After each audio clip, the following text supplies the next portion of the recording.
Polisi Republik Indonesia telah mengungkapkan bahwa dana dari situs judi online yang dikelola oleh warga negara Cina telah mengalir ke beberapa perusahaan.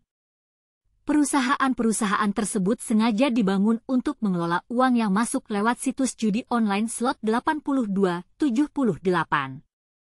Mengapa polisi begitu serius dalam membongkar kasus ini? Itu karena komitmen Polri dalam membongkar judi online sesuai dengan arahan dari Kapolri Jenderal Listio Sigit Prabowo dan Astacita Presiden Prabowo Subianto. Irjen Asep Edi Suheri, Wakabareskrim Polri, menekankan bahwa upaya ini dilakukan sebagai bentuk komitmen Polri dalam melaksanakan program kerja Astacita ke-7 yang dicanangkan Presiden RI Jenderal Purnawirawan H. Prabowo Subianto.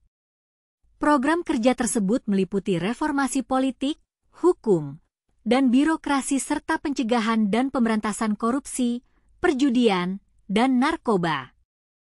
Karena itulah, Kapolri Jenderal Sigit menginstruksikan kepada Kabareskrim Polri untuk membentuk Satgas Penanggulangan Perjudian Online. Instruksi ini sudah dilakukan ke jajaran Mabes hingga Polda guna menindaklanjuti segala hal yang berkaitan dengan praktik judi online. Dalam kasus ini, Satgas telah menangkap 7 orang tersangka. Terdiri atas 1 warga negara asing dan 6 warga negara Indonesia. Salah satu tersangka utama dalam kasus ini yang telah ditangkap adalah seseorang berinisial HEJ. Dia bertindak sebagai pembuat perusahaan yang digunakan untuk deposit atau withdraw, yaitu PT AJT dan PT MLT. Tersangka lainnya adalah Cas yang berperan sebagai Direktur PT OTI dan tersangka E sebagai Komisaris PT OTI. PT OTI adalah perusahaan jasa keuangan yang dibuat khusus untuk situs slot 8278.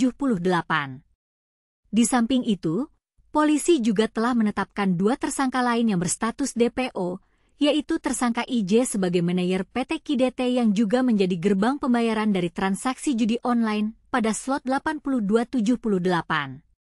Situs judi online slot 8278 disebut memiliki pemain di Indonesia mencapai 85.000 pemain.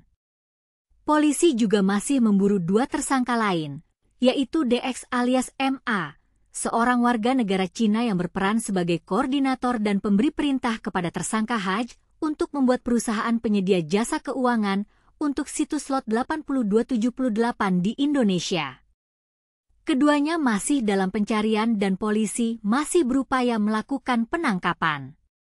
Dalam kasus yang terkait, Subdit Jatanras di Treskrimum Polda Metro Jaya kembali menangkap 3 tersangka baru yang terlibat dalam kasus buka blokir situs judi online yang melibatkan pegawai Kementerian Komunikasi dan Digital. Total kini sudah ada 14 orang yang ditetapkan sebagai tersangka. Menteri Komunikasi dan Digital, Mutia Hafid, menegaskan pihaknya akan bersih-bersih internal setelah salah satu pegawai di kementeriannya diamankan terkait kasus judi online. Mutia juga sudah membuat fakta integritas agar semua jajaran di Kementerian Komdigi melawan judi online. Bagaimana menurut Anda? Apakah Anda setuju dengan upaya Polri dalam membongkar kasus judi online ini? Berikan pendapat Anda.